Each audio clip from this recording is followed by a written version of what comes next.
ചോദ്യം വെച്ചിട്ടാണെങ്കിൽ ഇപ്പം നമുക്ക് നോക്കിക്കഴിഞ്ഞാൽ LDF ഈ 140 സീറ്റുകളിൽ 15 സീറ്റുകളാണ് സ്ത്രീകൾക്ക് കൊടുത്തത്.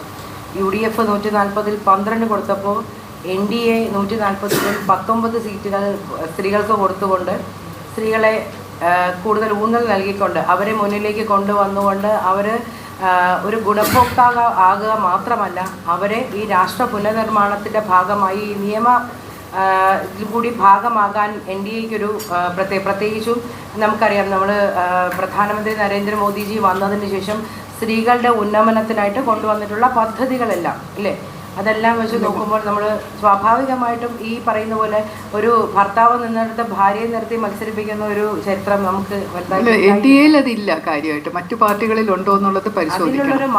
NDAയിൽ നിങ്ങൾക്ക് അങ്ങനെ കാര്യമായിട്ട് അങ്ങനെ കാണാൻ സാധിക്കില്ല. അതിനുള്ളൊരു മാറ്റം വരുത്തുവാൻ തന്നെയാണ് ഈ ബില്ല്, അതിനും കൂടി വേണ്ടിയിട്ടാണ് ഈ ബില്ല്.